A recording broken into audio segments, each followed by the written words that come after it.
Yo my people, this is TT Brown. Shwa kunyita TT canke Brown. Numwe wazanye umugwi udasanzwe ariho GKK. Kiganiro n'impano yanje, iyi ni Linox TV. Twizeza kekenya ko mugiye gushimishwa na kino kiganiro. Karibu cyane. Imbere yacu turafise abajene batatu ngo mubabona. Abajene kabisa ameze neza, bagaze neza. Yeah, my people, how are you? Fine. Yeah, mwacho kwidondora abanwanyi bacu ariko barakurikirana muri kano kanya. Jenny Twanayimana Ohorisha Rieve. Nanje abantu twitega Gentil. Nanje kumazina abavyeyi bampaye Irani Jean Parfait. Akaba ntazira happy. Wow. Karibu cyane muri studio za Linox TV. Nizere ko abanonye bacu banezerewe no kubabona kuri screen ya Linox TV muri kano kanya. Kandi namubanye nizere ko munezerewe. Cyane gose. Ubundi urugendo rwagenze gute? Rwagenze neza cyane. Wow. Festation. Yes, tugiye gutangura ikiganiro cacu rero. Musanzwe muri mu mugwi GKK. Turifuza ko mutubwira byinshi kuvyerekeye GKK, cyane cyane nk'abantu bayumvise bumvise no mugwi ubwa mbere. Cyane bidasanzwe bamenyereye. GKK ni iki? Igizwe no gwaruka rungana gute? Karibu cyane mudusigurire. Okay, GKK ni umugwi usanzwe ukorera muri EAC Kanyosha. Ano kuvuga ni Glory to the King of Kings. Numugwi ugizwe n'abantu bashika 40. Ego n'ugwaruka harimo abana bakiri bato n'urunganwe nyene mu mugwi wacu. Ego. Wow. Ziza cyane umugwi wanyu ugizwe n'ugwaruka mwana gute cyangwa ugizwe n'abantu bangahe? Ugizwe n'abantu bashika 40. 40. GKK mu bisanzwe musanzwe mukora iki? Dusanzwe dukora igikorwa cyo guhimbaza Imana mu mpano zacu zijyanye no gutamba canke udukino n'ibindi. Yeah. Musanzwe mukora ibikorwa bitandukanye harimo impano zijyanye no gutamba. Mwavuze yuko GKK igizwe n'abantu 40 ariko imbere yacu muri kano kanya tubona abantu batarenga batatu. Pokwa kubera iki? Igituma mubona turi batatu kugira ngo twaserukiye abandi. Okay. Ego. Abo 40 bose musanzwe muhurikiye mu mugwi umwe canke mukora mu mugwi itandukanye? Okay, dusanzwe turi mu mugwi umwe ariko hariho amaparti. Ego. Wow. Amaparti ameze gute? Kuvuga hariho ab'imbyino z'ikirundi, hariho amasketch, hariho n'abatanga. Wow. Ego. Ndumva ni sawa. Yes, nka Linox TV twarakoze ubushakashatsi, twaragiye mu event atandukanye, turabona uburyo mu bikora neza, turabona ibikorwa byanyu tuma turashimishwa no kuba tumira muri studio zacu kugira ngo muze mutubwire byinshi kubijanye n'umugwi wanyu n'uburyo mu bikoramo. Ubundi GKK yatanguye ryari, yatangujwe nande, mwabonanye gute mwese uko muri 40? Yeah. Vuze kuri ico cha GKK kumwe yatanguye dusanzwe nkuko yabigize umurongozi dusanzwe dukorera muri EAC Kanyosha. Ntiwatanguye ari GKK. Ntiwatanguye ari Glory to the King of Kings. Muri eglise hari imigwi ibiri. Ya hari abadukuriye badusuma natwe twarabana tukibatoyi cyane bose dufise imyaka 9 10 niyo twatanguye kubijamo. Uwabakuze wari witwa Glory to Jesus. Hanyuma twe natwe babatoyi cyane bose twari twitwa King of Kings. Rero haragera igihe bavuga ati reka umugwi ubumwe ntihabe imigwi ibiri muri eglise, reka ube uje hamwe. Niyo twace dufatanya umugwi cyane batatu witwa Glory to the King of Kings. Bo umugwi uyo Glory to the King je kuya duserukiye GKK reka tuvuge aho watanguye. Yeah. GKK watanguye muri 2016. Ya 2016 niyo twatanguye kuba turi hamwe. 2016 ndibuka aho twakubise concert ya mbere hari muri 2019. Hari imyaka 3 cyo dukubita concert ya mbere. Ya. Imumba mu bisanzwe yatanguye muri 2016. Wow. Byiza cyane. Mademoiselle Gentil, gira icyo utangaje abanonye bacu kwanza. GKK wayinjiyemo ryari nawe uri mu bayitanguje? Ndisize mu bayitanguje ariko jewe ganje mu GKK mu byagenze kare nkiri umwana mutoya cyane mu myaka 8 nararirimba umushinga w'umwuga yasekanyosha ariko iyo bagiye gutama nanjye nkumva birandyoheye muri iyo myaka 8 nyene camitamo kuja muri uwo mugwi ndakuriramo kugeza mfise imyaka 15.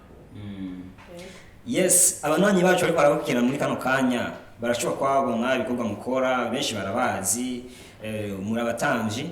Mbega mutamba indirimbo z'Imana zonyene gusa, mukorera mu ishengero honyene gusa canke mwa mufise ahandi hantu mukorera? Twebwe ubwacu dukorera muri eglise. Twebwe mu bisanzwe dutamba gospel. Dukorera muri eglise, mugani kibuza n'udukeneye muri mariage canke mu zindi kamanza kanaka bashobora kubimufasha. Wow. Tumuryohereze umunsi nziza cyane. Yes, nkuko nabivuze bakunzi ba Linox TV, turabasaba gukora subscribe, like, share and comment. Twabazanye abasore beza cyane, sinabasore gusa, umugwi GKK, kubera mbuze abasore cyantemba ndamukuyemo, hari nabandi benshi bandi bigeme benshi bahurikiye muri uyu mugwi. Babikora neza cyane, mutamba neza. Musho kutubwira amwe mu evenement mumaje gukora, mumaje kwitabira, kubera ko ndiko ndara uburyo mubikora, uburyo mukora mu bikorwa byanyu bitandukanye, biragaragaza ko mwifise impano.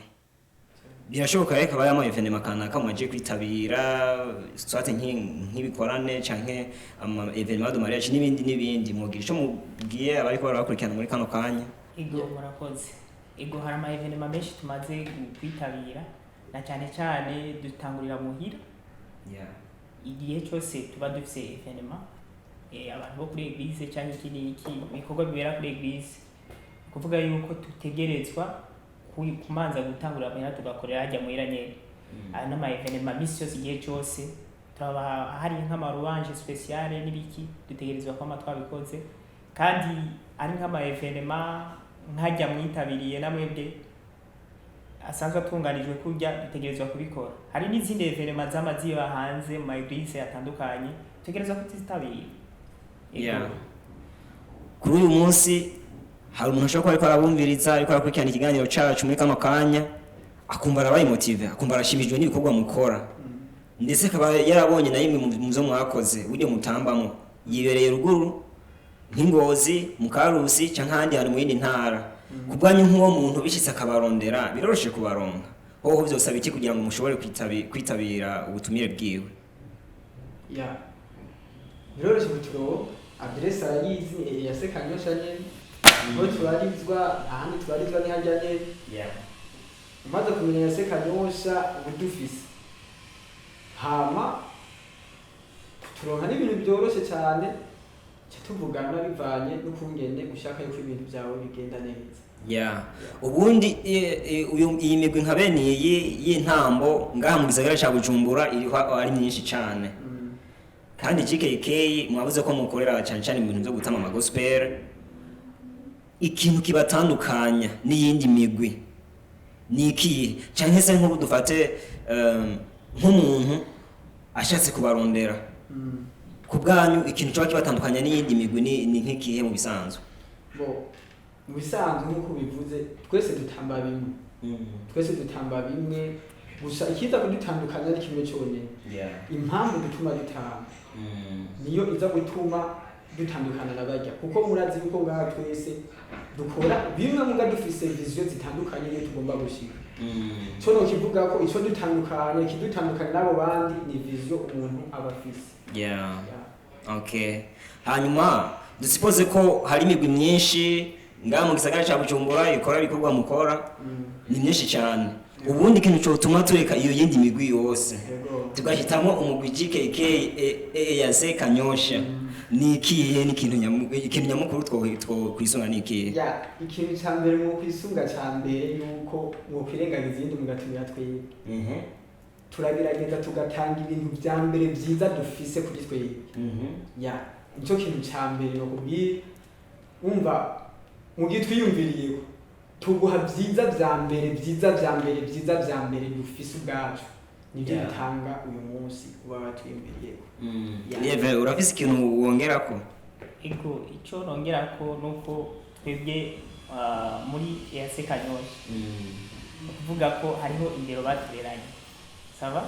Ukuvuga rero yuko ikintu cyose bamye batubwira kuva tukiri bato gushika ubu kuvuga neza na neza ni bya bindi nyene ati gutangurira kuri cya kintu gishasha ciza ca mbere ufise ukuvuga yuko ico ca mbere uba ufise ico tuza gutanga duhereza iki watwiyumviriyeko kandi tubikora neza cyane nico gituma kenshi baba batwiyumviriyeko ciza cyane intumbero mufise cyangwa icyo mwifuza gushikako nk'ugwaruka mwishize hamwe mugashima gufonda umugwi bita GKK ni nkiziye impamvu twafunze uyu mugwi gituma twafunze uyu mugwi kwanza viziyo yacu dufise ni kuzana benshi kuri Kristo biciye gutanga murazi neza ko ngaha ku isi twese ntidukunda ibintu bimwe hariho abakunda kuririmba hariho abakunda gutamba hariho abakunda amasketch twese dufise ibintu dukunda bitandukanye rero apare tuvuze hagati y'umugwi kuko twese uko twatawe uko turi mu iguri ntitwatanguye dutamba gospel kuko hariho abatanguye batamba mu by'isi batambira iby'isi batamba urumva kuryohera umubiri kuryohera ibintu by'imishaha umva ntibari bafise viziyo yo bagomba gushika bumva bo bagomba kugira iki kuryohera imishaha muga rero twe natwe uyu mugwi wabaye fonde kugira dukura abo bantu muri ubwo buyobe tubazane baze gukoresha impano yabo muri Kristo kandi turashima Imana si twebwe ni Kristo ari muri twebwe niba dushoboza byose ijambo ry'Imana rirabivuga neza ati dushoboza twe byose n'undi inkomezi twafise ibishinga nahe by'abantu benshi cyane rwose bamaze kuza muri gori bavuye mu maparti atandukanye batandukanye viziyo yacu hanini ya niyo ni kuzana benshi muri Kristo biciye muri dance Jangiye turifuza ko tubwira intumbero nyamukuru yatumye binjira muri GKK niye ni gutamba cyonyine gusa jenyere akandi kantu akabijya kari nyuma intumbero nyamukuru yatumye nza muri GKK nuko najewe ubwanje sinjyeyo nzi gutamba ariko kuko umuntu impano yayifise namenya ko imurimo yaratanguye kuyishakisha amenye yuko imurimo nagiye ndabona yuko bikwiye ko namba bishoboka yuko nshobora kuzana benshi biciye muri dance nshobora kuzana benshi kuri Kristo biciye muri dance yanjye mu mpano ndimo vision yanjye rero icyatumye nja muri glory ni kuzana benshi biciye muri Kristo biciye muri dance yanjye yego Siza cyane GKK turifuza kumenya muri kano kanya abantu bariko baradukurikirana ashobora kuba banezerejwe n'ibikorwa byanyu babona uburyo mubikoramo abajene nyene bakumva bashatse kwifadikanya namwe mwabwira iki cyane niki gisabwa kugira ngo umuntu ashobore kuba umumambre w'umugwi wanyu ego murakoze kugira ngo ube umumambre w'umugwi cyambere nuko ubusanzwe usengera muri yase kanyosha ego ukuvuga ko dufatanije n'abari muri yase kanyosha gusa ego ukuvuga aho urashobora kuba gufatanya urugendo natwe nimba ushaka kwifatanya natwe uraza tukakwakira mu ishengero hariho impano zitandukanye izo mpano rero twe dufise mu ishengero ryacu dushaka ko zigaragara hose ukuvuga ngo umuntu iyo batarakira Kristo akakira Kristo kubera twebwe bivanye n'ibyo tugira nti tugenda turagaragaza ego dufise ama activite menshi dukora mu shengero ego nimba abashobora kubabona bari ngaha nk'abatamba hariho n'izindi mpano zibarimo harimo abaririmbyi n'abandi par exemple nka jewe sanzwe ndakora ndi muri glory kandi nkongera nkaba mu mugwi wo guhimbaza no gutazira ego felicitation ego murakoze cyane ego hanyuma sinzi ko mutubwira intambamyi muhura nazo nico musaba abanwanyi bacu ko barakurikirana muri kano kanya intambamyi ya mbere duhura nazo cyambere intambamyi duhura nayo nuko usanga public cyane kuri public public cyambere na mbere urabizi yuko twese si bose bashobora kwaccepta ibyo mukora si bose bashobora kwaccepta bakavuga ati bijya bintu ni byiza cyane hariho ababigaya n'abavyemera n'ababikunda rero intambara ya mbere tugira nya public kuko si bose bemera ibyo dukora kuko babo mu mutwe bavuga hariho abavuga yuko tuko tuzana ibintu by'isi muri eglise uriye yuko ntibatahura yuko impano zose ziva kuri Kristo Satani nta mpano atanga. Mbega gusa Satani twabasha gutwiba impano akayikoresha mu bwami bwayo, gusa impano zose ni Kristo azitanga. Rero intambanye ya mbere duhura nayo ni yo kuvuga ati ngo ibyo bintu mutamba muri eglise n'iby'isi murekera bisi. No, ndabivuze nitubireka ngo n'iby'abisi, no, bijya n'iby'iwacu dutegerezwa kubikoresha. Nimba babikoresha mu kuyobya isi, ntibibuza yuko natwe twabikoresha mu gukiza isi. Iyo niyo ntambanye ya mbere duhura. Hama icyo twosaba abariko baratwumviriza n'abariko baraturaba ni kudushyigikira hanini, kudushyigikira kuko dufise amaviziyo menshi dushaka gushikako, dufise ibikorane turategura byinshi kandi bisaba ibintu byinshi cyane rwose.